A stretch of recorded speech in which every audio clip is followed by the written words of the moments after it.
one.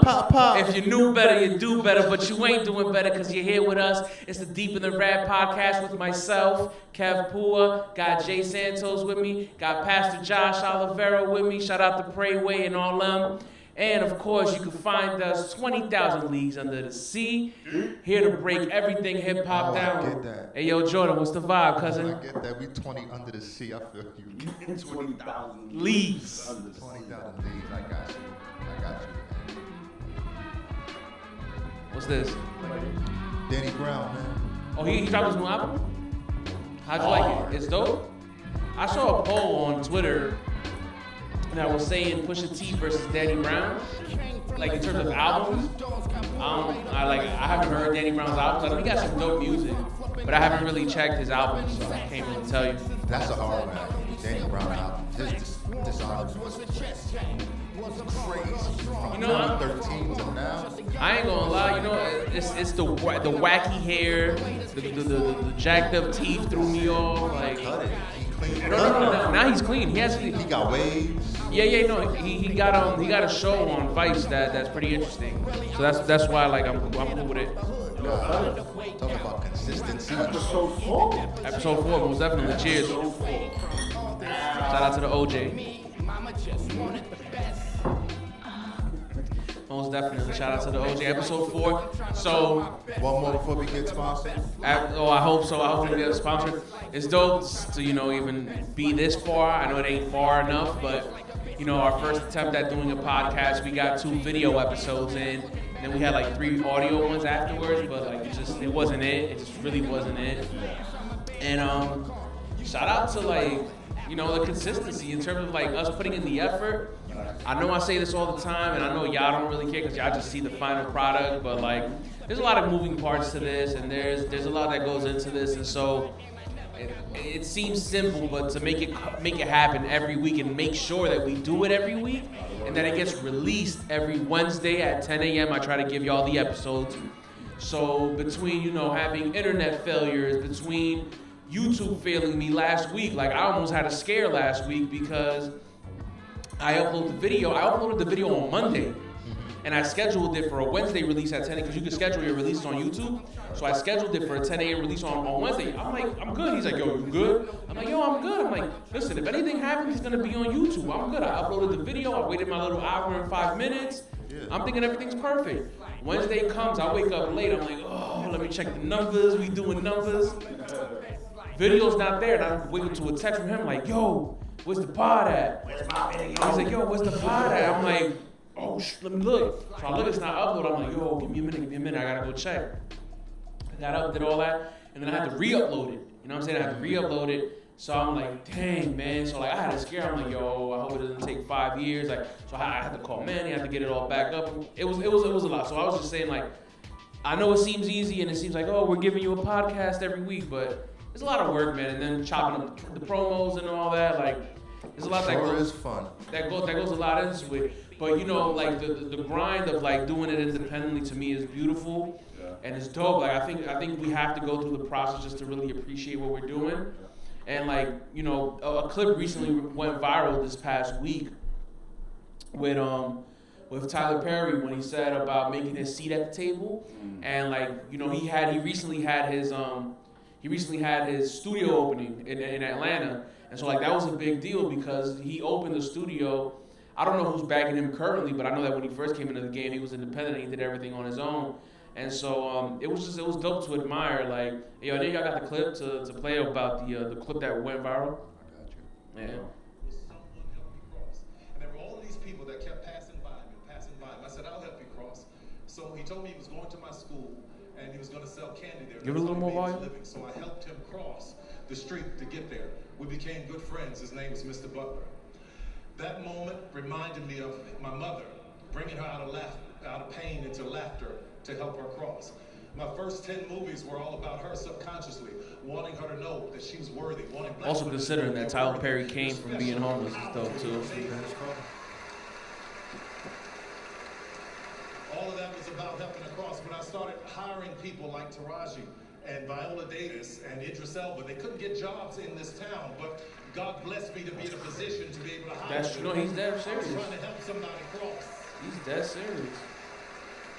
When I built my studio, I built it in a neighborhood that is one of the poorest black neighborhoods in Atlanta, so the young black kids can see that a black man did that and they can do it too.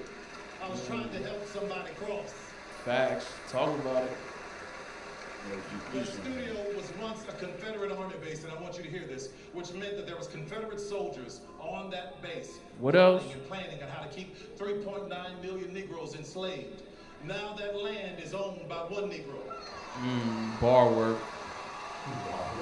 Bars. Talk about it.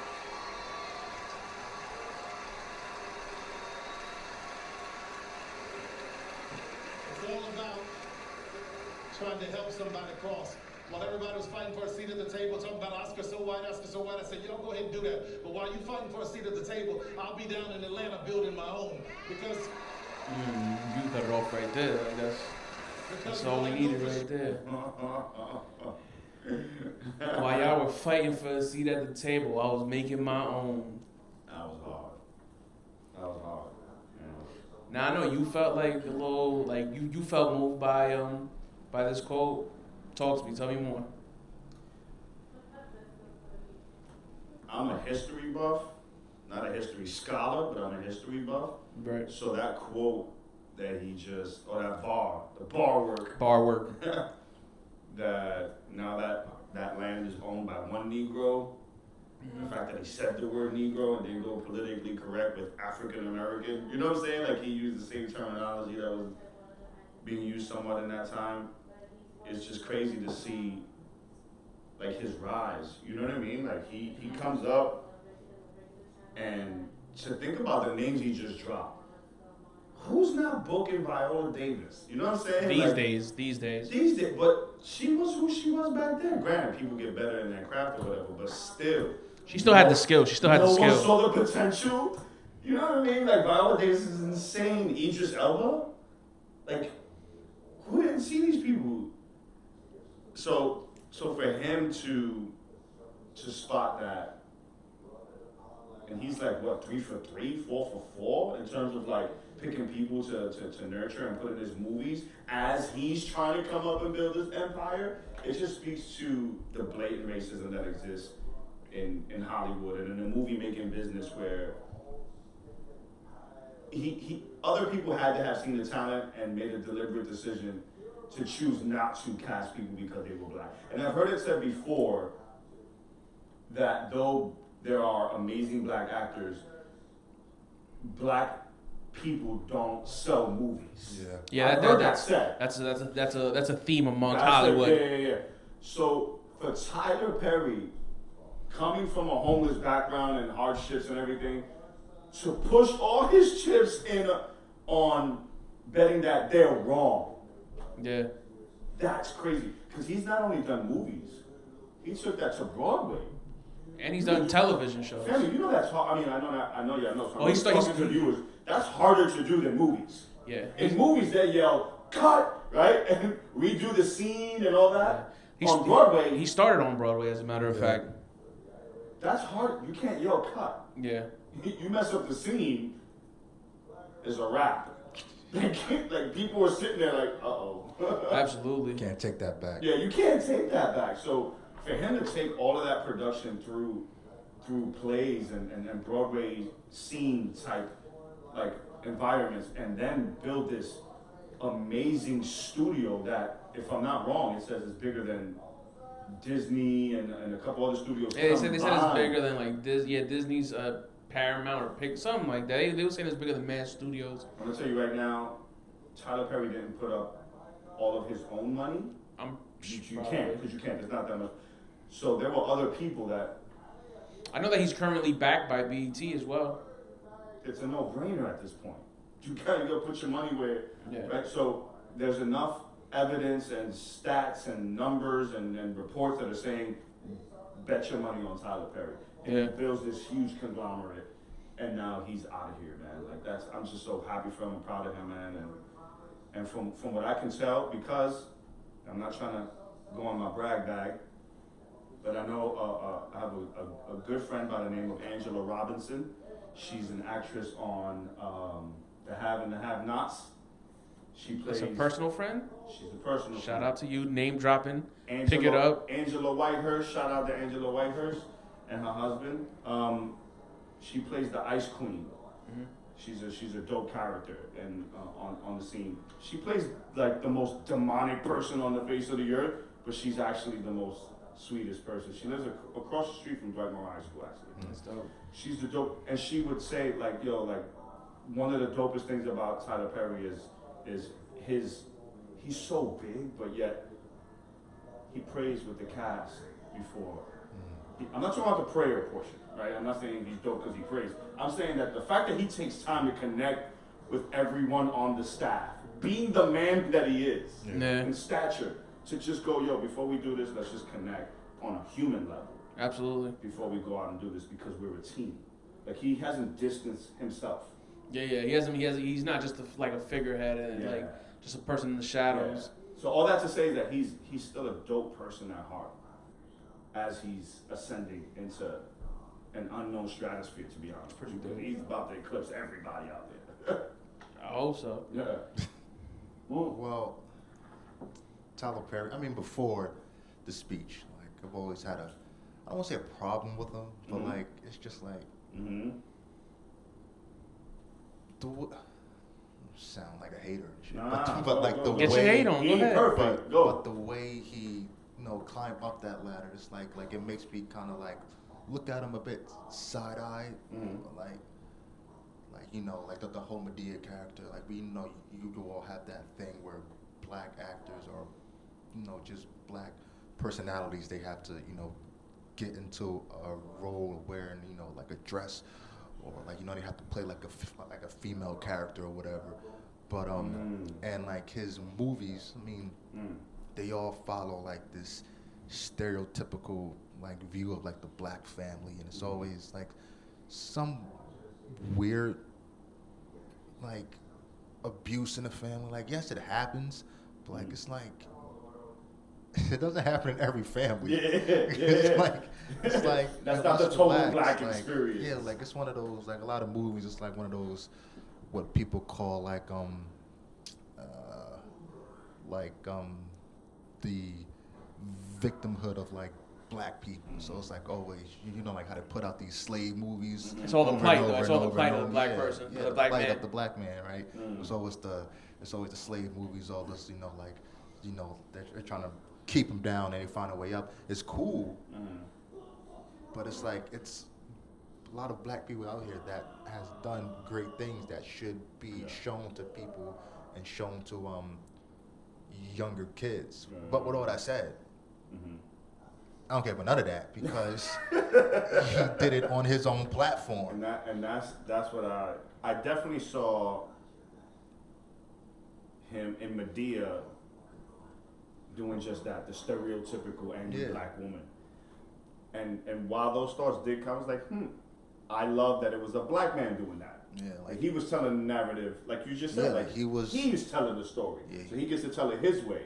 And it just so happens the stereotypical black woman stole the hearts of everyone. Like he was writing it, he was producing it, he was directing it. It was on his studio, it was on his dime. It was like, it's that part of it. It's just like, yo, why? I don't want to say why more people can't do that, but it's just like the people that's in the position to do it, why don't they do it? Because like when I hear like, because like me, you talk about this all the time. Like when I hear someone, and it's like a popular rapper, right? And their first deal is done. But then they sign again, with the same company. I'm like, well, what's the deal? Like, what? Like, are you getting like more money? Like, is it like what is it? Like, do you own your masters? Like, what's the deal? Yeah. Somebody's sitting there like, like you rich, you can afford to put your own money up and then reap the benefits of it. Yeah. But we don't see a lot of people doing it. I think that's for me like my biggest takeaway. Like everything that you guys said is dope, and like there's really not more I can add to that. It's dope, had his own studio, whatever. But for me, the way I look at it was,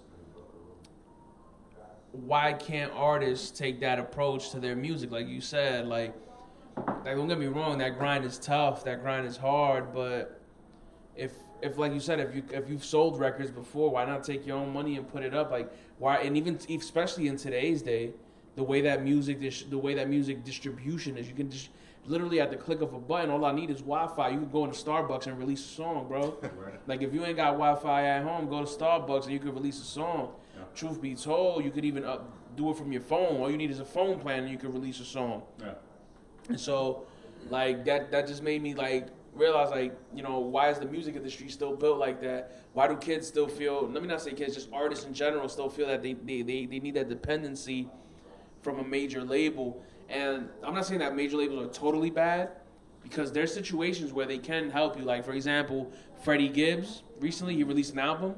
That was his first major label release, but it was a partnership with a major label. It wasn't that he signed to them. Right. So he said that, and he recently did this in the pull-up episode with Joe Budden, where he said that having a major behind him has now made his album chart. So it's on the Billboard charts. You know, he's on Watch. Like more people are looking. He's done every interview in the books. Like, so yes, it does help you push. But he was able to leverage all his prior work independently to be able to do a partnership with his current label. Right.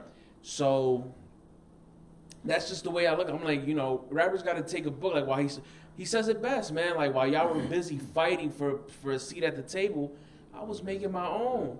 Like, even when you look at Irv Gotti and Nick Cannon interview that just came out this week. Irv Gotti spoke to Ludacris being on Def Jam around the time, right? Where you had Ja Rule, you had DMX, you had Jay-Z, all smoking at that time, right? He said Ludacris was on the back burner. Ludacris is doing $2 million an album. So, you know, you're talking about fighting. So, like you're fighting for a seat. You're fighting for that position versus going and making your own lane. Now, at that time, it's a whole different ballgame. But I'm just saying, like, that's the mentality. Like, that's the beasts that you're fighting with at the label. You know what I'm saying? You're fighting with a whole bunch of other artists. The person who signed you or the person who brought you to the label head might not even be at the label by the time it's time for you to release an album.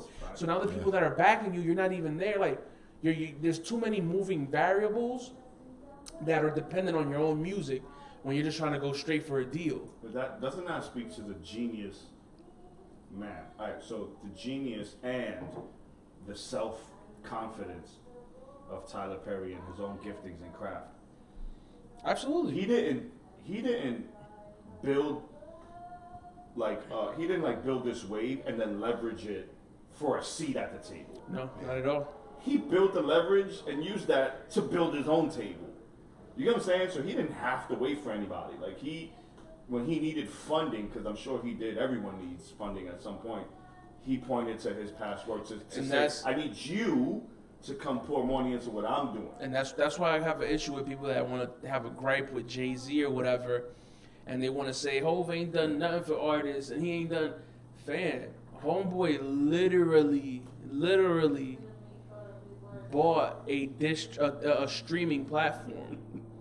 Not only that, when there's certain artists that have releases, he highlights them, puts them on the front page, gives them their own title, X concert, like, and they're not even signed to him. And made some of his peers partners. Yeah, made some of his peers partners. So when we talk about making your own table, like, there you go. Yeah. Now, obviously, it took years to do that, whatever. But I'm just saying, like, let's stop being so dependent on the labels. Like, they don't even know what they're doing, honestly.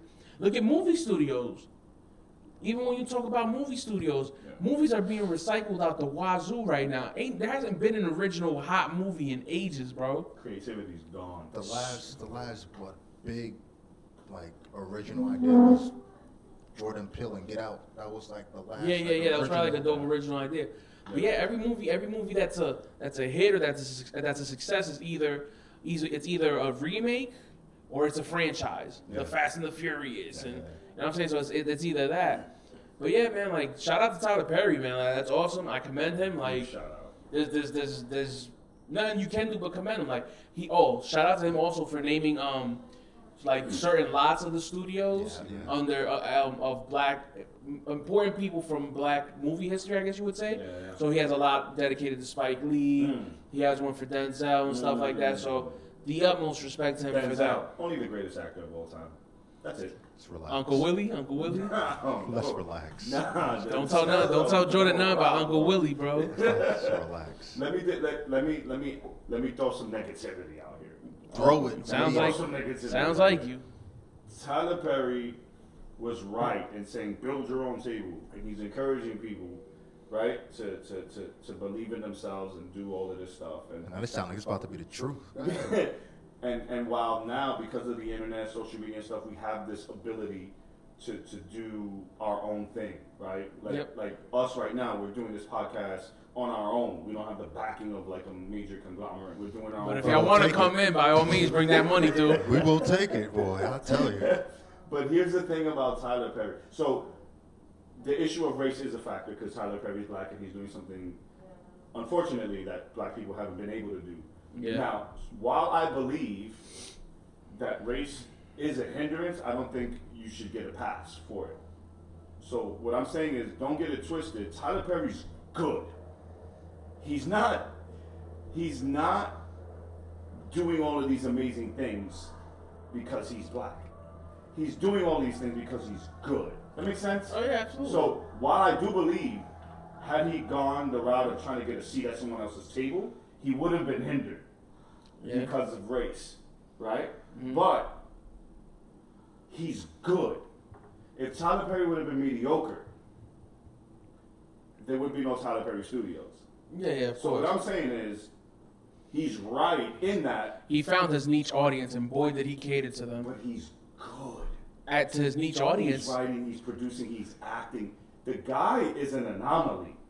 There aren't too many people that are doing what he's doing. He's Not very even some good. of the He's best very good at what actors. he So does. what I'm saying is, this whole believe in yourself thing is good, but then don't use Tyler Perry as your barometer. Unless you're putting out good content. He was able to get out there because he was dope.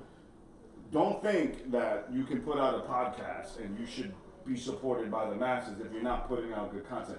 Everybody can't be deeper than rap. Not many people could be deeper than rap. Nobody. Nobody, to be specific. But what I'm saying is, I don't want it to be, while we are, I guess here's what I'm saying, while we are celebrating this because it's a major accomplishment, not a major accomplishment, a rare accomplishment, because the man is in rare air right now. Yeah, definitely. That's unprecedented. He's in rare company. He didn't get there I believe in because he's black. And the black community rallied around him. He got there because he's dope. Yeah. He's a genius. Like the guy, who else? Relax with genius, but he's good. No, sir. Jump in the comments, do whatever. Name another singular one person who's writing, directing, starring, pouring money into this whole thing, and built this massive monstrosity of a studio lot. Not too many people. So the whole believe in yourself thing is cool, but just know that you gotta have. You have to have the talent. Yeah, you need talent. Like you gotta. But also remember to find your niche audience and cater to them. Because he's like, build your own table, and everyone's like, yeah. But if you can't build your own table, like I want us to appreciate. You always Debbie Downer on these types of talks. No, but it's the truth. It's the truth. No, it's the truth. Go ahead. It's like you can tell people, like believe in yourself and all this stuff, but like if you want to be like and you want to be like I want to be the next Beyonce or something, but you can't sing. Like what do you like? All right. And then you see the subliminal post. When you come out with something and your people don't support you. Yeah, like it's like all right. So that's what's happening to this podcast? It's like listen. It's like The host. What you gonna talk about prayers all week? Like, I'm sure they'll be real excited. Tune in, Joel Osteen. That's $1 million idea. You gotta hide that one, dog. Joel Osteen podcast, dog. That would be great, right? Yo, listen, dog. I didn't let him in the church, cuz. Put that in the pocket. He's the Christian version of Becky with the good hair. Oh my god. But yeah, shout out to Tyler Perry. It's dope. Movie studio being open, great. I love it. I love the idea. Speaking about being afraid to invest in black people, being afraid to say that being for studios and just major companies being afraid to take a risk on people of color. Last week, I am scrolling through Instagram, right? And I see a McDonald's diamond chain on my feed. I'm like, what the heck is this? So I look, and it is Carisha, a.k.a. Young Miami from the City Girls. Carisha? That's her name. Say it one more time. Carisha. You want me to say the DMX voice? Yeah. It was Brenda Carisha. So, yeah, that's stupid. So, I see. Young Miami? Young Miami is her nickname. What's up with all these young and littles? I don't know, bro. That's the Southern thing. So yeah, she posted the chain, and then I read there's a note next to it, and it's a McDonald's fry chain, and there's a note attached to it, and it's like, oh, thank you. Here's a small fry for your small fry. She's getting ready to give birth, and then at the very bottom of the letter it says, if you're so compelled to do so, and you want to post your gift onto your social media platform, don't forget to tag at McDonald's and blah blah blah. So I'm like, oh no, it says in coordinates to the it's one of the alphabet letter boys. She was like, they were in coordinates to them. If you feel inclined to post this gift, don't remember to tag us or whatever. So she posted, she tags McDonald's and all that. I'm like, oh, that's great. But then I start thinking, I'm like, it's kind of whack though, right? Because they labeled it a gift, right? So when you label something a gift, it's kind of like there's no strings attached. I just gave this to you, here if you want to post it, if you feel inclined to post it, tag McDonald's. But it's just a gift. And so I just started thinking, I'm like, yo, like, that's whack, right? Because McDonald's knows that she's gonna have a child. McDonald's knows what her influence amongst the culture brings. She knows that if one of the City Girls is gonna put something on Instagram, they know that they have a certain demographic that they're reaching to. They know they're gonna get young teenage to mid-20s, women of color, and they're gonna reach out to that audience. And so I'm like, okay, cool, but y'all labeled it a gift. So when you label it a gift, means y'all ain't in a proper spot, y'all ain't in a proper partnership. So you haven't given her a deal. She doesn't have a McDonald's deal. She didn't get a check. So she's the payment was the stereotypical guy. Yeah. It's here's the chain. Shout us out. So McDonald's knew what that means for them and what the impressions and the engagement means for McDonald's. But y'all didn't compensate her for it monetarily. Y'all just gave her a BS chain. And in proportion to what y'all budget probably is, that chain costs nothing. And the engagement that they probably received was worth more than what that chain may have cost. And so it caused me to think like, yo, these corporate companies don't ever really fully commit to, hip hop artists. And I guess maybe out of a fear of being urban and, there's a history of hip hop, having violence or whatever. And so they've never truly commit.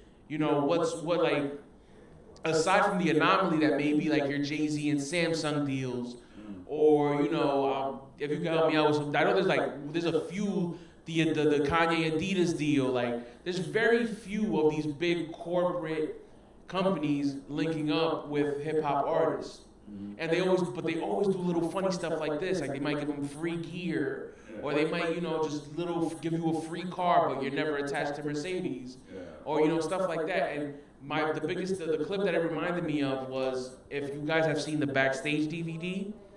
You remember when Def Jam gave the Rockefeller Tour Def Jam jackets as a gift, but they knew dang well what they were doing, and Dame Dash spazzes on Kevin Lyles, and he was like, yo fam, y'all know what y'all doing. If y'all give y'all coats to everybody on the tour, everybody's gonna think it's a Def Jam tour, knowing dang well that Rockefeller put their money up for this tour and y'all did it. And so I'm like, yo, the record label's been doing this. You know what I'm saying? And now y'all getting done up by major corporations, the same thing. And like if something happens, let's say God forbid something happens in Young Miami, somebody tries to hold McDonald's accountable, like, oh, look, y'all shouldn't have been giving rap stars chains. McDonald's could easily just detach themselves and be like, oh no, it was just a gift. Like we have no affiliation or association or a great agreement or association with Young Miami from the City Girls. So I was just kind of tight, man. I'm like, So she knew about the chain, right? Like she knew posted before it. they She posted and it. everything. Yeah. Okay, so here's where I'm gonna go with it. Is it the corporate entity's fault that the artists go for low-hanging fruit? That's not my beef. It's just like but at the same time, like you can't say that they shouldn't do what they're doing when the artist is like, yeah, like I'll take that free chain, yeah, I'll take that free car, yeah, I'll take them free clothes. Like if these artists are like, If they don't know their value. exactly, that's exactly where I was going. Like you have to know your value. Like it's just what we was talking about. It's like building your own table. It's like not everybody's table can be that long, to feed 20 people, but like you can build something and then be like, all right, like I'll wear this, but we can do something together. Like we can put a collection together, whatever. Like I'll take my little 20% because they're doing all the work, whatever. But if we're doing something and you want my name attached to it, you want my name attached to it because I am who I am. Absolutely. So if they take these, the stupid low-hanging fruit, like you brought up the label, and these labels and these execs, they just like you said, but they do the same thing. Like, yo, here's the car, yo, here's this chain. Yeah, you cash money for life, blah blah blah. I don't mean that derogatory, but I'm just saying, like, I'm just using an example. Like you don't want baby coming up to you. You go for some respect on his name. He's too busy ducking the bill collectors. But go ahead, he's not paid attention. Like you DTR for life. You this, you that. You like, all right, cool. But at the same time, it's like, all right, like you keep putting your stuff out there, but I'm bringing in all the money off your name. If they don't realize their worth, I can't get mad at the corporate side because they're taking advantage of it. Like learn, exactly. Like learn. It's like there's documented history that you can learn from, not just rap, all genres. Like you look at the first big star in Elvis, people was raping that man. But just put him out there, you'll be the star, but everything else we got. Yeah. If everybody else, if you're not, like, if it happens to the biggest artist of all time, like it happens to Elvis, the Beatles, Mike Jackson, it happens to everybody. If you're not learning from them, I mean, so when are we gonna learn? Mad. As a culture, when are you gonna learn? You have to learn from other people. Like you said, you got. But everybody's been getting jerked for years. All right, but still, like you have, just like you said, Kanye and Adidas, right? When Kanye left Nike and he's going off on all this stuff, and like he's going off on all these corporate people for just trying to use him because of who he is, but everybody's like, "But Joe, that man bugging." Oh, Kanye just crazy. Blah, blah. Like the same thing with Jay-Z. It's like you brought up Tidal. It's like, all right, like I've been making these streaming companies. Well, yeah, there's the streaming companies' money. I've been making the labels' money. All right, now like I'm gonna have my own little thing called Tidal. I'm gonna bring artists in, and I'm gonna give a piece to the artist. Like I said, I'm gonna give a piece to the artist. And now it's like this guy's a billionaire. Like, why am I giving more money? Why am I giving more money? It's like, you're giving money to these labels. Everybody else. You're giving billions to Apple. You're giving billions to McDonald's. You're giving billions to everybody else. I saw in an interview where he was like, people were telling me, oh, the subscription price is too high. It's like, y'all paying the same thing. They're paying the same thing, but it's just that. I ain't gonna lie, they did them dirty on promo though. It's just that these. It's like when you try to do something for people to follow later on, they shit on it first. And so we'll never learn because it's shit on so much in the beginning, and people are like, nah, we not rocking with that. And I mean, we set the culture, so people saying, nah, we not rocking with that. That's facts, because to this day, Tidal got that stain on his name. Yeah, and to this day. And it's like, we set the culture, and if we don't rock with it at first, it's not gonna pop. Yeah. So like, and then you have these corporate people and they're like, they're just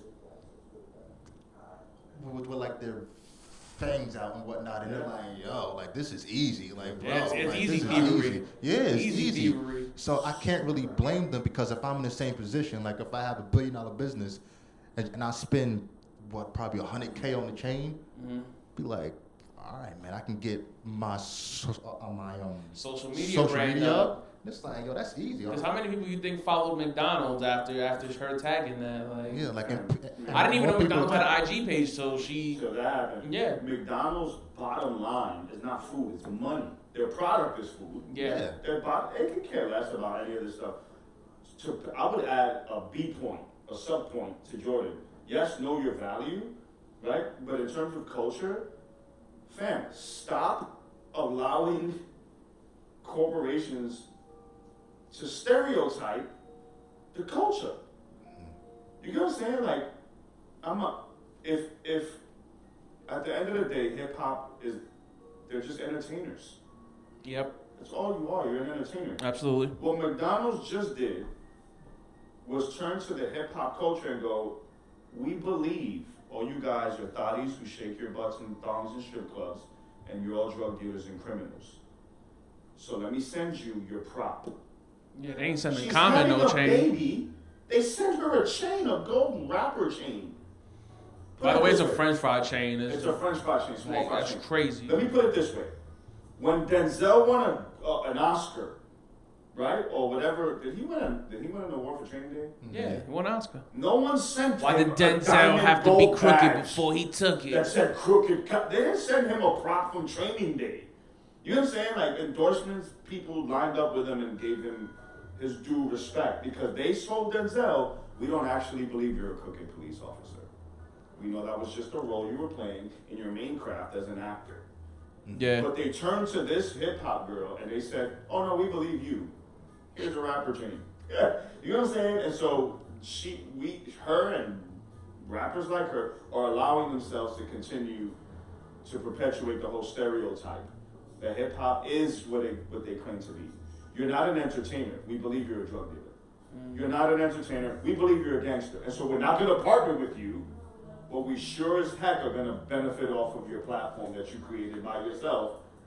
You get what I'm saying? And so these rappers are building, people from the hip hop culture are building these platforms by themselves, essentially. Now I'm not talking about the absence of the record label or whatever, but they're out there doing their thing. And the only time these corporations with their sponsorships get close is when you already have the platform. So we're gonna benefit off of you. She's an idiot for no disrespect to you, but you're an idiot for accepting the gift and reposting the thing on Instagram. My first thing is good looking, Just Blaze. This is mine now. Pawn shop. Yeah, pawn shop. But you're not getting a repost. Where was you when I was trying to pay for studio time or pay for the beat? Absolutely. Or even now, like, why don't y'all get into a real partnership? Give me a budget, give me something. Y'all giving me a little $15,000 chain or something, like. $15,000? Who in the world gives a gift of a gold chain when you're having a baby? You know what the answer to that is? Rappers, fam. Like, that's crazy that you would play me like that. And they didn't even give her a fly chain. They gave her literally a small order of fries chain. Couldn't even get the large, dog. No. Who's gonna wear that? Couldn't even get the large. Who's gonna wear that? The dollar menu. They gave her the dollar menu. You know them fries was cold. They were iced out. They were iced out. You beat me to it. They were iced out. They were cool. Yeah, but nah, I had a gripe with that, man. I wasn't feeling cool about that. It was kind of cheesy. It's like Sprite. Sprite. Who they support? Sprite supports everybody urban. Oh yeah. Sprite supports everybody that's they black. definitely put Drake on the Forever commercial or whatever. My man's a machine. He might be. All them hits he dropping. And it's like Hey yo, my bad. Go ahead. No, like I was about to say, it's like the same thing with like Wayne, right? Like the thing with Bape. Like he was rocking Bape crazy. It's like, yo, like they didn't give you nothing. Like you made them popping. Well, you helped make them pop, and you didn't give them nothing. Oh no, he kept them alive when everybody else left. Exactly. Definitely did. Speaking of Wayne, yo, when was the last time you heard a mixtape? Like not these mixtapes that like, it's just a mixtape, but you're on Tidal and you're on Apple Music and you're making money. I'm saying a mixtape, people rapping over Now other you people's remember, beats. Now, I know you remember this. 2009. 2009. Okay. When we had the OG, like the OG copy, the leaked version of No Ceilings. Of what? Yes, when they weren't even in order. Yeah, They weren't even in order. They weren't even in What? order. What? Lil Wayne's No mixtape, No Ceilings. Ceilings. The leaked version of No Ceilings, like they had to, like they didn't had the vocals in yet from like his artist. It was just Wayne and like the actual song titles and everything. But when it dropped on that Piff, then everything was changed. It was like, nah, we kind of like the original better. Yeah. That Piff. That Piff. I heard good things about that. That Piff is dope. Wait, what? It's past my time. That's my time. I got kicked off Rock La Familia. You never made it on. He said he didn't make I'm the gonna head out. roster. I'm gonna just head out.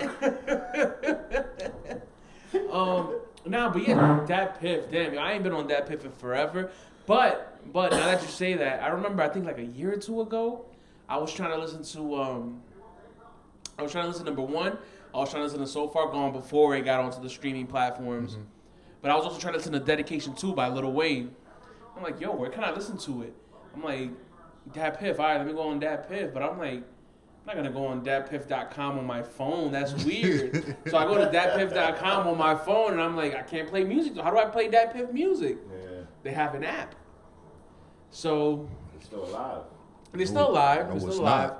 And so they have an app. I downloaded the app, and I was able to listen to the music I wanted to listen to. But then I'm like, yo, how are they allowed to have an app and, like, you know, still have this music? That app is garbage, by the way. It is. It's a rough. It is. That app it's is definitely garbage. rough. The app is definitely rough, but the music is still on there. Okay. And then, so fast forward to I think like last week or something, there was a post. What did the post say specifically? It was something about like Dat Piff's library of music, and like what's gonna be done with it. Is it possible that there's gonna be a day where their library of music doesn't exist? Why would it not exist? Well, a lot of the music was mixtape music, meaning that it was done over other people's beats, samples weren't cleared, vocal, like, you know, people, there's featured artists, and so, like, you'd have to go through the label to pay those artists, and, like, you can't do nothing with that material. It's literally, quote-unquote, for promo use only. But as we keep transitioning, now that it's on an app, I'm pretty sure people barely even listen to mixtapes on that Piff on their apps. Yeah. So, like, what's gonna happen to that whole library? There's literally classics. There's classics on that Piff that, given maybe within the next 10 years, people might not even know about. Which is sad. Isn't the whole idea of a mixtape is that it's free? Yes. So if we're not making money off of these things, can they still How do- keep it on that Piff? Okay, but we're transitioning. Like, nobody's on datpiff.com, Right. so they download the app, right? All right. But they don't. I'm pretty sure they don't have the numbers that they had on .com. And the app is pretty crappy too to begin with. Do they have the whole library? And on plus, the app? as a listener, they have most of the library. As a listener, my first thought to run to music is not Dat Piff. If it ain't on Tidal, which is what I use, if it ain't on Tidal, but for everybody else, if it ain't on Apple Music, they not checking for it. Me, I'm a geek, so I'm gonna go. Oh shoot, Dat Piff got an app. Okay, I'm gonna check it out.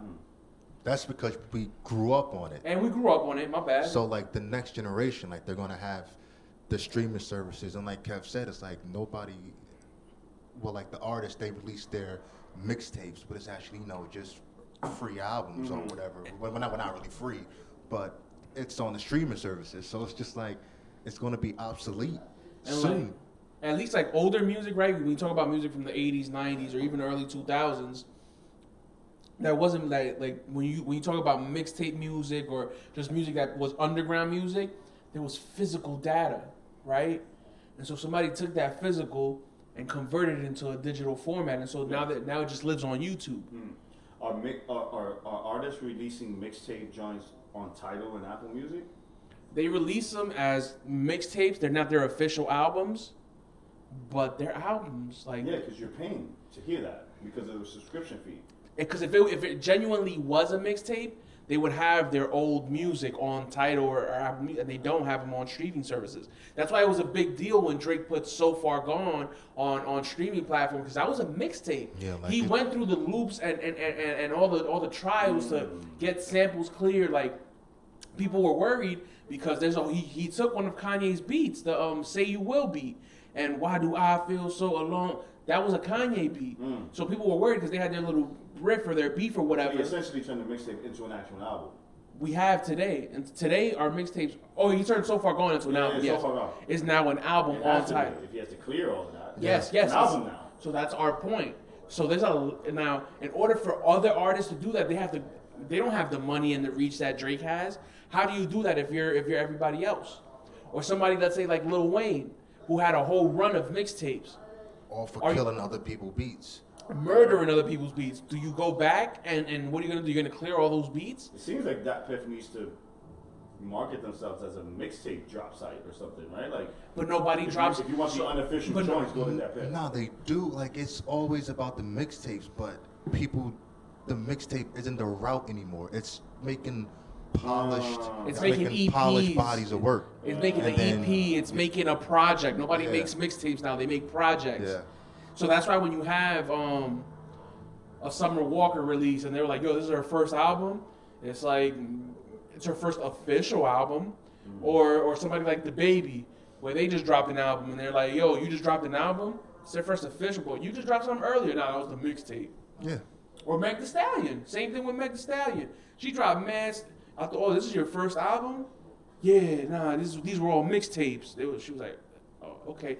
It's even confusing. Yeah. What is a So mixtape? now there is no such thing as a mixtape that was traditional. It doesn't exist because the label looks at it as, why am I going to spend money on studio time for you to rap on other people's beats and I can't even make money off of it? Correct. And I feel that it's a good change because it's forcing artists to not just like Rely on all other right, people's like we stuff. know that you can rap. Okay, cool. But can you make songs? Music. It's like you said, like The Baby, Meg Thee Stallion, like they make great songs, so we all listen to it.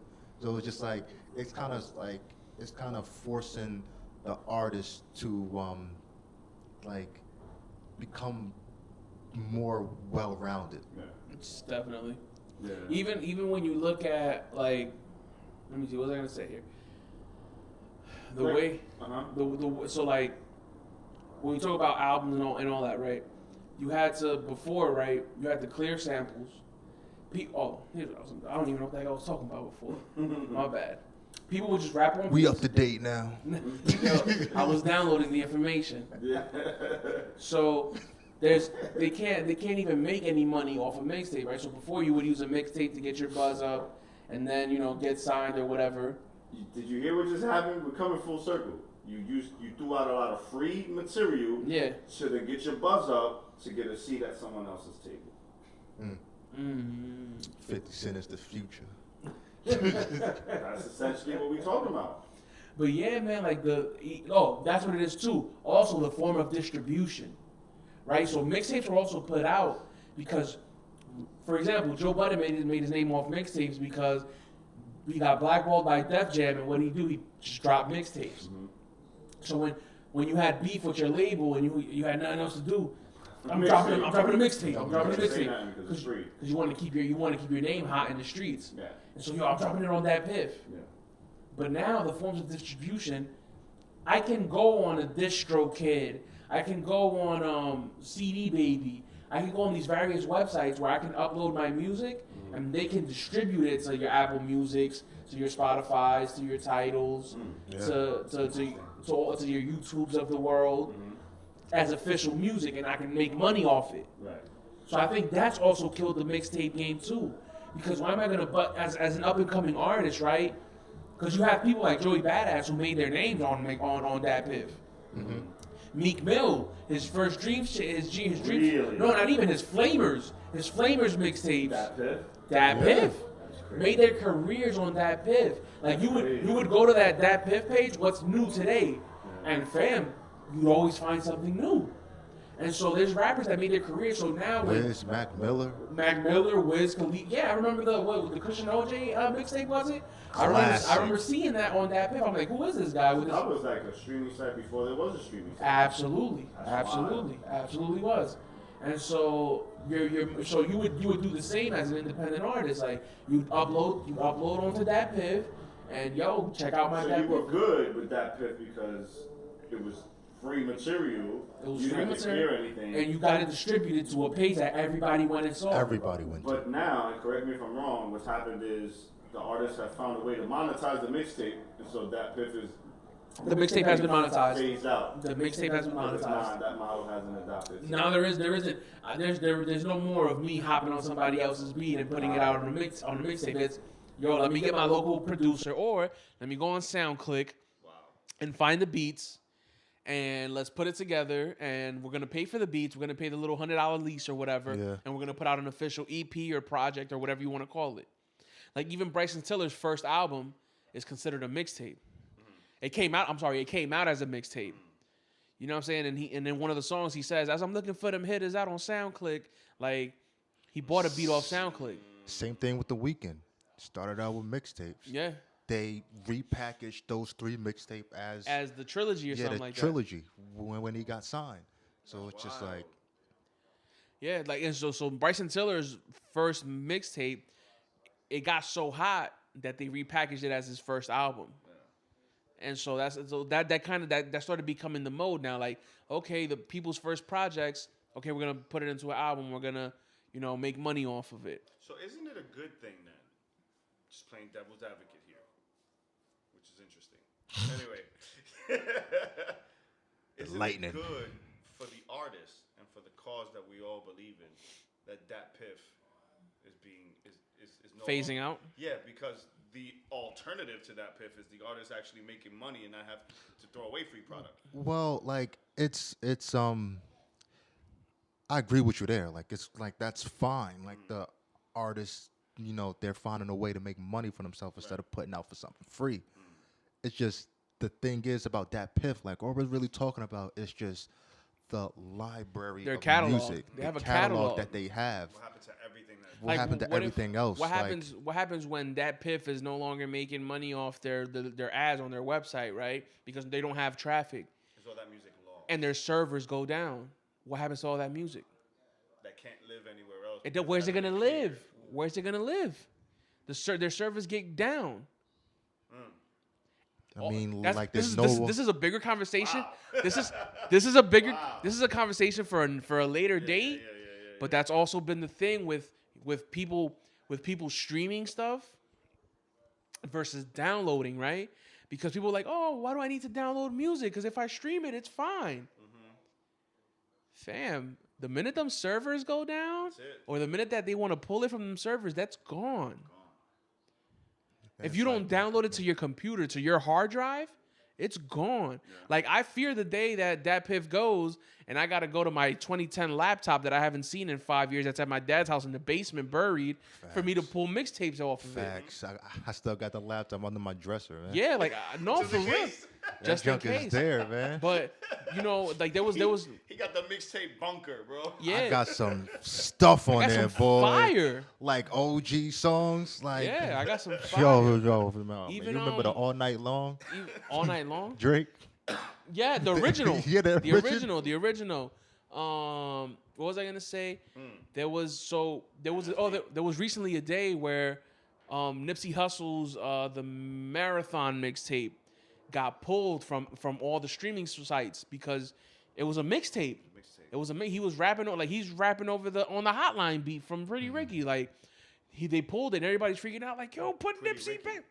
Pretty Ricky, it's 5 a.m. So he rapped over that beat. I just haven't heard that name in a long time. Yeah, I don't blame you. Wow. But yeah, he rapped over that beat. Pretty Ricky and the Mavericks, right? What? Hey. Smoke took it back to the 80s. That's that 70s stuff. Took it back to the 80s. First of all, I didn't even exist in the 70s. What I'm saying is, I heard a song with with Pretty Ricky and a rapper, and he was like Pretty Ricky and the Mavericks or something like that. I don't know. Pretty Ricky doing pretty things. Yeah, it was doing some weird stuff. What's my name? What's my name? But yeah, Nipsey raps over one of their beats, and there was a couple other beats that he rapped that weren't cleared, and so they pulled it. And so it led to, I saw somebody arguing, like, this is why I told y'all, make sure y'all download y'all music to your laptops. Because everybody would make fun of this dude about downloading his music. Because the minute that these sites want to pull an album that they want, because people's first argument is, oh, I downloaded it to my Tidal or whatever, to my Apple Music. That just means you could play it when you're not connected to the internet. Yeah. So that means. But if the minute that It's not on your it's not. you don't have it. You don't own that music. Because you're just streaming. That music is licensed. It is not bought. It's not owned. It's not anything. How much? I know I don't want to get too off base here. How much does that play into then the importance of not making like CDs and vinyls obsolete? Because if the internet goes down, we're done. Super. It's a deeper, darker criminal link. It's a conversation for another day, yo. We gotta save it for another crazy because it goes deeper than rap. So, all right, and we talked about this in the lost files of Deeper Than Rap, right? In the late I'll 90s, drop it for y'all one of these days. The late 90s and early 2000s. You remember when hip rappers were getting these crazy deals, distribution deals and label deals? Yeah. And a rapper got like 50 Cent, G-Unit Records, and Snoop Dogg. Everybody. Yeah, everybody had their own little imprint. Everybody had that, and execs were throwing wild money. Throwing it out there. The part of the reason that was happening was because the advent of CDs, right, brought with it an unexpected bonus. Absolutely. They were reselling all of these past albums because everybody was converting from cassettes to CDs. So that wasn't in any of the labels' budget. So they just saw it as a surplus of money that they would just throw away because it wasn't money earned anyway. Yep. So I'm wondering if, I guess all that to say, are CDs about to make a comeback, fam? Like, are bootleg CDs making a comeback? They better start burning all that Dat Piff music onto CDs. That's what I'm saying. I mean, the vinyls are making a comeback. Vinyls are, but vinyls are making a comeback because you could play it you could play it at a party and put it on a D it's popular amongst DJs. Yeah. You know what I'm saying? Like, people buy them as collectors too, but like, because it's cool to see a 2019 album as a vinyl, because it's like, oh shoot, this is old stuff. Why would I even, but so that's why it's a thing. But yeah, man, it's an interesting conversation. It's a conversation for another day. That's like a whole nother podcast episode entirely. Yeah. Next week, y'all. Next week. Tune in. The mixtape topic. All 40 of y'all. Well, it's half of it is me and you clicking, so all 20 of y'all. Shout out to the 4 fans we have. Yeah, shout out to the 4 fans. Speaking of the 4 fans that love us, it's the most wonderful time of the pod. We got Tekashi updates. I don't really care for them. Our pastor throwing up gang signs right now that he loves to talk about his boy Tekashi. By all means, go ahead, man. Shoot for it. First of all, it's Prayway. Shout out to Prayway forever and always. Shout out to Treyway and Prayway. I'm not shouting out Treyway, but shout out to Prayway. All jokes aside, I caught a fit this past week because I kind of got fed up. I'm not gonna lie. It's about time. I got fed up with the narrative that's going around because though it's a serious situation, it's easy to make fun of the whole thing, right? Like, he's snitching and he just all these other things, and it's fun. It's fun to talk about. I guess is what I'm saying, right? You talk about Tekashi, you do a clickbait title, and you get your views up, right? Right. Not ours, but so yeah. Recently, it just came out, released through. Shout out to TMZ, by the way, who somehow are beating all the other hip hop outlets to the punch. Tekashi just signed a deal worth $10 million. Allegedly. I don't know. I think it's pretty legit. They said it's worth $10 million. Well, the deal is signed. Worth. What? Yeah, it's worth $10 million.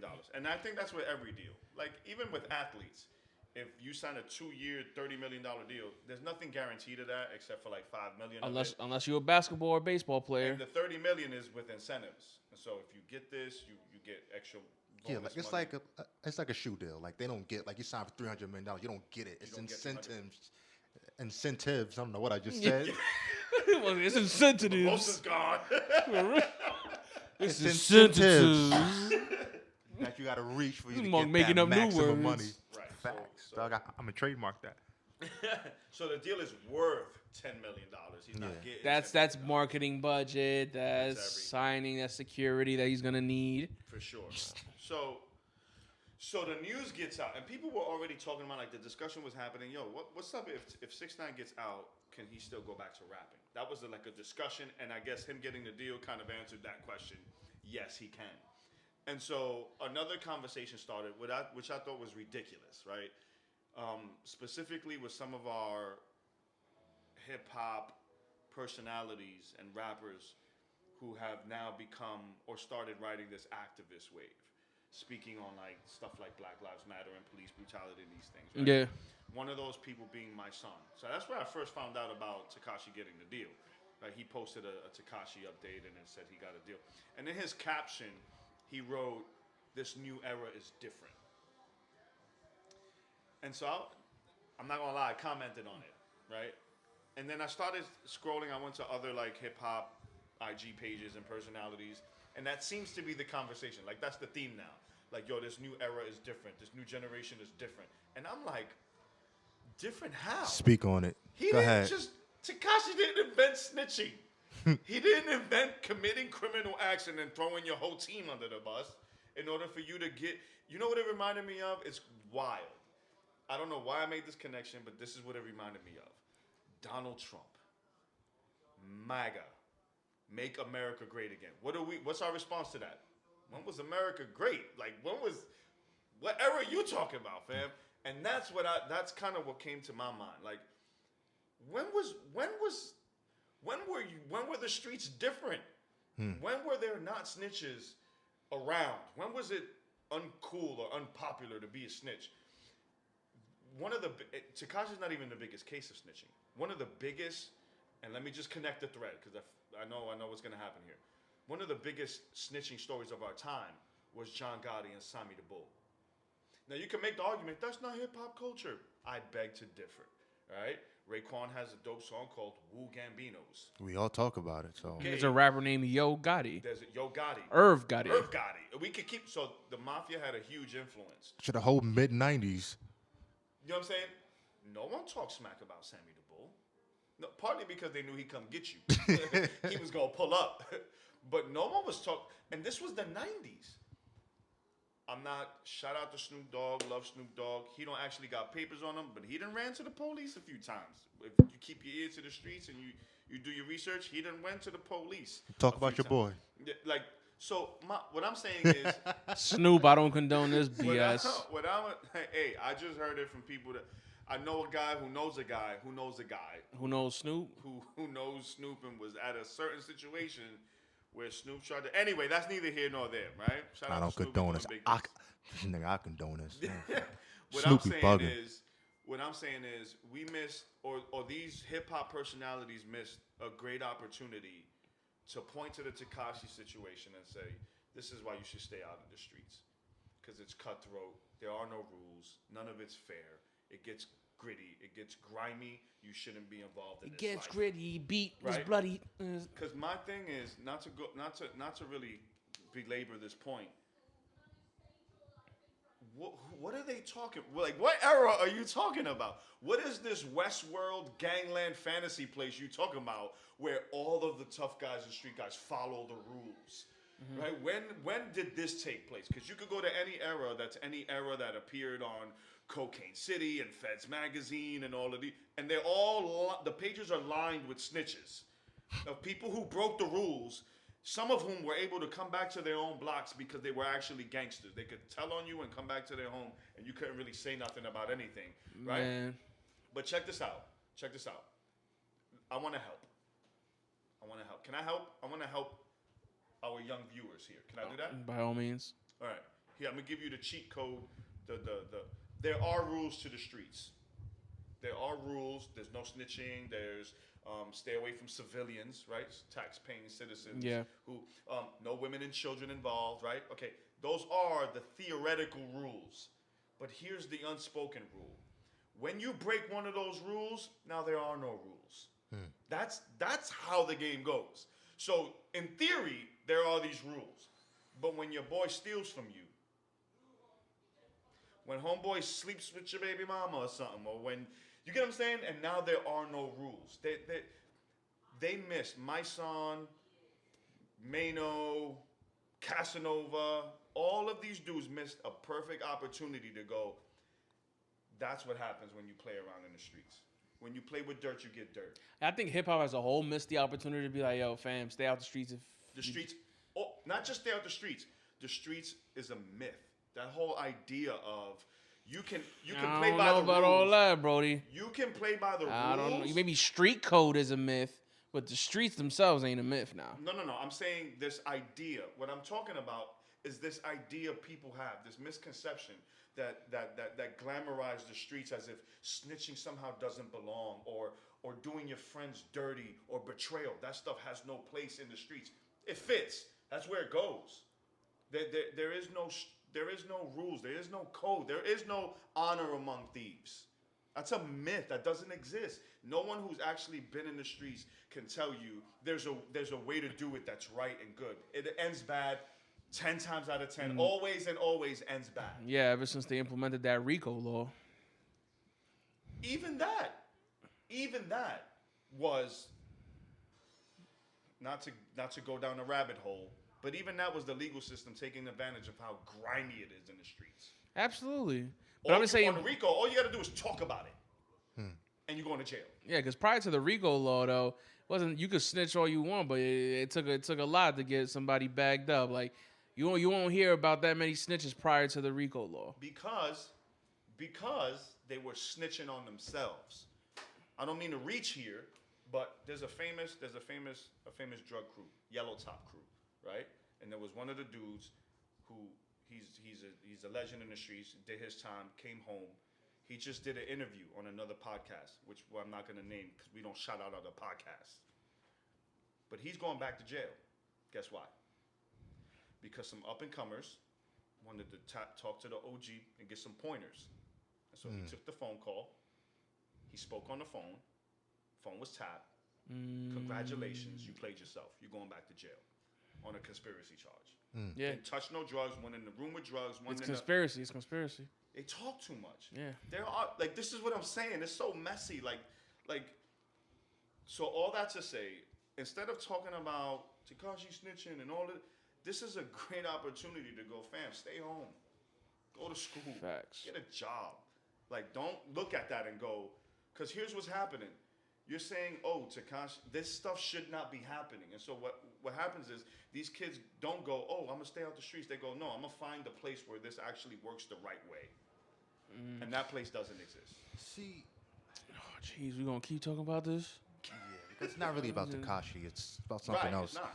It's just like I don't think that's the entertainer's job to tell somebody that. If they lived through it, like you said, my son and Mano, like if they lived through it, like they've been in the streets, whatever. Okay, that's them. That's how they grew up. Okay, fine.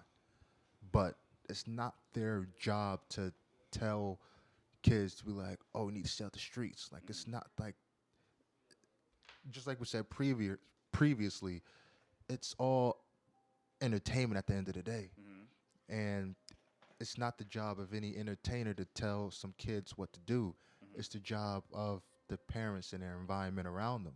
If they fail them, that's not on someone telling them, not telling them to stay out the streets. That's on the parents and like the older siblings or just people around them failing them, their family failing them. Yeah. It's like I use myself, Kev, like we didn't do none of that. I don't know about Kev, but like I can't speak for Yo, Kev. fam, relax. I He can't is speak for Colombian. I get what Kev. you're saying. I can't speak for Kev. Relax. Like me, for instance, like I'm, that never interests me. Like it's cool to watch on TV. It's like I watch documentaries, all that stuff. Like I love hearing the music. Like I love violence, right? But I can separate it. Like it's like, But you love it as a consumer. it's like this is art.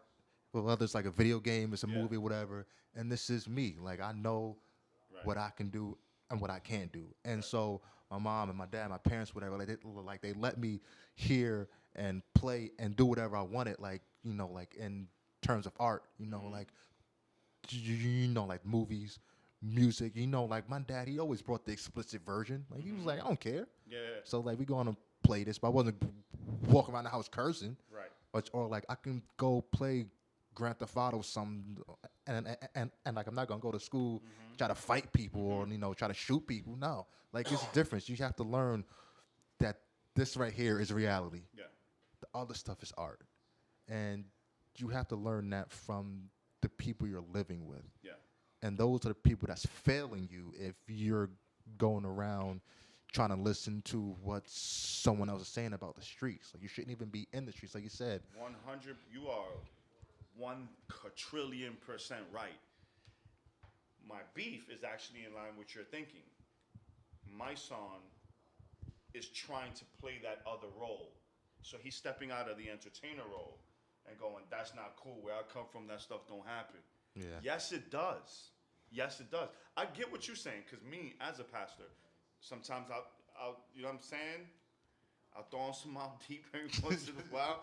But the shift in my thinking came from before I was The idea of him writing sermons to survival of the fittest is hilarious to me. Go ahead. But he brought up, dog, you hit a great point. Before I was a Christian, I'll listen to Jim Jones. I want to go outside and punch someone in the face. Now I'll listen to Jim Jones, and when it turns off, it's just entertainment. Yeah. The rest of the entertainment world does this. No one, to go back to Denzel, no one watched Training Day and wanted to sign up to the police department to become a crooked cop. No one did that. It was like, yeah, get him. And when the movie was over, I'm going back to my 9 to 5. Like, it was just, but with hip hop, it's different. Yeah, it's the only not genre. entertainment. That's really it. It's like it's the only genre that carries that stigma. Like even when rock and roll was popular, it was like sex, drug, and rock and roll, right? But everybody was like, it's just music. Yeah. But when it's something that we created and like it's just music, it's oh no, these people are serious. We need the hip hop police. Oh, these people are serious. We need. It's a conversation for another podcast. Sorry. That's my too bad. crazy. But it's a good one. It's a good one. But Malcolm X. another thing is these people at these radio stations, you gotta stop, man. Hot 97 is killing me, all right? Ebro, Yo, knock it What, off. they still reporting on him? Please stop. What? We still reporting on this too. No, I mean, Ebro's but there's just going different. Like, there's just different. Like, Ebro was like, Ebro's over there. Like, we're gonna play the music just to piss y'all off. No, you're gonna play the music because he signed most likely to the biggest label out of the big three, and you're the employee. You got to do what they say. Whatever brings in traffic, you're gonna play the music. Knock it off, please. They Please. played his music? No, like I'm saying, like when the new music drops, you're gonna be like, Oh. we're gonna play it to piss people off. You're not playing it to piss people off. You're playing it because you're being forced Wait, he to. said when the new music drops? Yeah. What happened was TMZ said that they released a quote of some kind that said Hot 97 will refuse to play Tekashi. Yeah. Yeah, they have said that. So then Ebro jumped on, and instead of copping out like he should have, instead of saying what you just said, we're a radio station, we're gonna play music. That's what we do. My personal preference doesn't mix with like the. He went the other route, and he was like, you know what, we are gonna play it. Just to upset you guys. we're gonna play it to piss you people off. Like you're not. Please, like if he has a hit record, You gotta play it. it's like what people saying. If he has a hit record like Fifi or whatever, you're gonna play the song. Play that. gonna We play done with it. Honestly, I'm sick of it. I'm tired of hearing Tekashi's name. We Like, gotta talk about radio one of these days. we 'cause they can. piss me We off. can. Let's write it down for another day. Damn Why ridiculous. I don't understand why you gotta, when it comes to Tekashi, you gotta Because be a I big just, old I don't. crybaby about Oh this my whole God, I situation. don't want to hear this no more. Because I'm it's so tired much of it. deeper than just Tekashi. It's Deeper than rap. Yeah, but I don't like talking about snitches, bro. Like, what you want me to tell you? Oh my. What snitch you talking about? Tekashi. He the only snitch? That's what I'm saying. I don't want to care. That means you want me to talk about more snitches. I don't want to talk about snitches. Listen, What's wrong with snitches? They get stitches. where? Where does it? That's my point. Where? Where did it? Yo, see, you keep dragging me. I don't want to keep talking about Did this. this Sammy the Bullies do an interview? He just did an interview. Oh my He don't got God. snitches. He looked clean to me. He looked good, and he's still talking tough.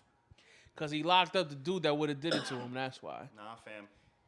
You know what's... We're not... Oh, my God. You know what's crazy? Why do you keep pulling me into this? Look at the justice system, how crazy the justice system is. Sammy got 19 bodies. And he's out free. But the guy who ordered the hit died in jail. Died in jail with cancer. The justice system traded the guy who pointed the finger to the guy who actually did the murders. That's another topic for another Please, I'm beat with this time. I'm beat with snitches. What's your favorite Tekashi song? Just real quick before we move on. The joint with Nicki. No, I hate that song. Billy? Is it Billy? No, which one is Billy? Billy is the No, I like. No, you know which one I like? My favorite is the one everybody getting shot to the oh, rah rah rah hit her. That song. Yeah. That's the only. In your playlist? No. You took it when you took it down. Wait, what? When did you delete it from your playlist? I never deleted it. I'll still play that song. I like that song. It's just I don't have a playlist. So you still listen to Tekashi? Yeah. That's good. That's good to know. Yeah. You gonna buy the album? I'm an adult. I can separate reality from music. You gonna cop the album when it I comes never out? bought the first one. I don't buy music. It's 2019. I downloaded it. No, you didn't. You a liar. Nah, I'm gonna buy the new album. You when it didn't comes download out. an album, bro. I'm saying. Yo, why you keep making me talk about this guy, bro? I'm sick of you, man. We gonna close this out. I'm tired of this, bro. Yo, I deserve a trophy. I had him singing Tekashi just now. Shot. I would never deny that. I listen to his music. Boy was into it. It's 2019. I'm never gonna buy an album. I'm never gonna buy an album. Why 2019. you make me sound like Whitney Houston? Never gonna. Crack is wet. For real. Just closing. We're gonna close out real quick. Do it. Wow. To close out, I want to shout out the bitter baby moms. First and foremost. Don't say ooh. We gonna talk about them. I don't have. No, I'm not saying you have one. I'm not saying I don't have one. You gonna get us in trouble. I don't have one. You don't have one either. Yeah. No. So there's a rapper named G Herbo. I don't know if you're familiar. There's a rapper named G Herbo. He had his birthday pass recently, right? Ain't locked up? No. He had his birthday pass last week, right? Man, I thought all Chicago rappers was locked up. or dead. I don't know. One of Jesus, Christmas, man. It's Can just I get what I through hear. this? It's just what You I can hear. talk on for 50 minutes about Tekashi, but I can't said, close. oh, damn, yo, we never going to Illinois for this tour, y'all. Ever. No O-Block. Ever. We're going to go for 30 seconds like his man. Like, who was over there? I don't know. So, G Herbo, yo, y'all got to let me get through this, please, man. So, G Herbo had his birthday this past week, and he had a sentimental moment in which his current girlfriend, that is not his baby mother, gave him a chain, and the chain had his grandmother's picture in it. His grandmother had passed a couple years ago, and there was a moment in which he busted out crying because he was very sentimental about his grandmother. Understandable, I get it. You know, the crying became a meme, which is funny, but that was a dope moment. Though. It was a dope moment, right? Oh boy, the next morning, better count on a bitter baby mom to hate on your mans. So next morning, what goes viral is his baby mom's going crazy on him, right? His baby mom's Ari. Her name is Ari. Now, I'm not just saying this to report the gossip. I don't care about the gossip aspect of this, right? She's getting on him how? She went on a whole rant and she was like, "I told you not to bring my kid around this girl," being a typical bitter baby mother stuff. Shout out to all my homies going through the situation. Shout out to y'all. Y'all inspired to this segment. So in her whole rant, right, she called him a crybaby ass hitter. Mind you, this is the day following He was crying with grandma. about his grandmother. She called him a crybaby. She said, "You a crybaby ass hitter." And so I was like, yo, you see, that plays into the stigma of men not being vulnerable, you know, in the public or to their significant other at times, because it gets thrown back He's coming for you right now. because it gets thrown back in their face. You know what I'm saying? Like, because there's always, every time, right, that there's been a whole movement in the internet, oh, men's mental health is important, and men should feel comfortable around their significant other, or they should feel comfortable, letting their feelings be known to the public. And dudes is like, nah, y'all bugging. Like, You gonna make me into a meme? you right. You gonna make me into a meme, and then in this case, you gonna call me a crybaby. Like, I'm 24 years old. Like, you calling me a crybaby? Yeah. My man can't even celebrate his 24th birthday without being called a crybaby and getting bugged out on him by his bitter baby mother. You know what I'm saying? And so it led to a whole conversation. And like I said, I don't care about the gossip aspect of this. The man being vulnerable. It's men being vulnerable. So it's 2019. We pushed this whole movement of mental health is important, and the LGBTQ community and them being comfortable in who they are, they should be able to be. But it just feels like men keep getting made fun of for being vulnerable or for having feelings or emotions. Like, you can't do that. Like, Tyrese cries, we make a meme out of him. You laughing? This is your point. What more do you want from me? He's trying to make a point and he laughing And at it. laughing at the crybaby. Tyrese is a crybaby too. Don't do that. I'm serious, bro. Help! He's serious. This is journalism, bro. He's serious. Michael Jordan's Hall of Fame speech. He cries. We make He's a a meme. He's an epic meme. He's an epic meme. You know what I'm saying? Homeboy that played that football game that shed one tear during the national anthem, the longest tear ever, gets made a meme. So it just seems to me, why are you laughing? I'm serious. Whose side? I don't understand what side you arguing for. I'm arguing for the men. You shout out the bitter baby mamas real quick. Shout out to the bitter baby. Stop being bitter. Let that man see that child. He deserves visitation rights. And dang it if he wants to cry. And if he wants to cry, let him be vulnerable. You know what I'm saying? Let him be vulnerable. Men deserve to have their feelings expressed outwards, because then you're gonna be mad when he put hands on you for holding it in. I'm not. Hey yo. Hey yo. I'm packing up for the second time. Listen, man. Nah, I get what you're saying. Absolutely. I get what you're Like, saying. all right, as men, mid-20s, early young man, Yeah. you could understand.